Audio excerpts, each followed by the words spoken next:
বাচ্চাটা একটু পরে আন না।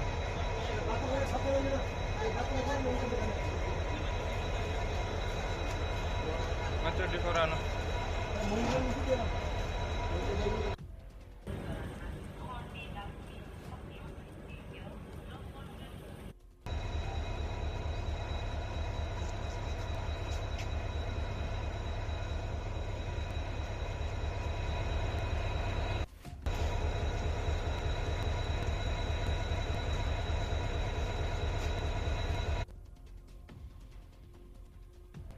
তাদেরকে ধরেছেন এবং তাদের কাছে কি কি পাওয়া গিয়েছে? হ্যাঁ, অ্যাকচুয়ালি গতকালকে আমাদের আগরতলা জিআরপিএসে দুটো এনডিপিএস কেস মানে রেজিস্টার করা হয়েছে। তো প্রথম তো হলো যে তিনজন বিহারি, তাদের বাড়ি বিহারে, তাদেরকে অ্যারেস্ট করেছে আমাদের আগরতলা রেল স্টেশন থেকে, যেটা আমরা আগরতলা আরপিএফ এবং আগরতলা জিআরপিএস মিলে দুটোই করেছি।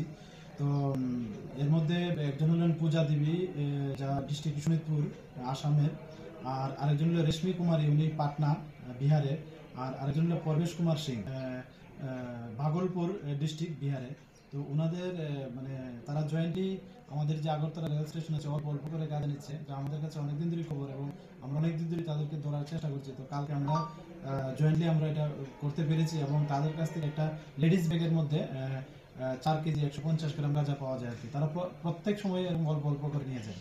তো তাদের এগেন্সে আমরা গতকালকে একটা মামলা নিয়েছি আমাদের আগরতলা জিআরপি থানাতে। আজকে আমরা তাদের আগরতলা মহামান্য আদালতে প্রেরণ করছি। আর আরেকটা যেটা হয়েছে, এটা যে ডেমো ট্রেন আছে, মানে দুপুরবেলা উনি ওই ডেমো ট্রেনে করে মানে বিহার থেকে নিয়ে এসছে 200 এসকপ।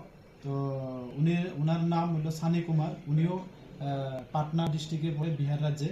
তো আমরা ওনার এগেনস্টেও গতকালকে একটা মামলা নিয়েছি এবং আজকে ওনাকে মহামান্য আদালতে প্রেরণ করছি। আর যেটা বললেন যে বাজার মূল্য, যে এসকোলা ডেস্টিনেশন মূল্য, মানে ওর কাছ থেকে কথা বলে জানলাম প্রায় 80,000 টাকার মতো হবে। আর গাঞ্জাগুলি ডেস্টিনেশন মূল্য যেখানে তারা বিক্রি করবে এখানে প্রায় 48-50,000 টাকার মতো হবে বলতে।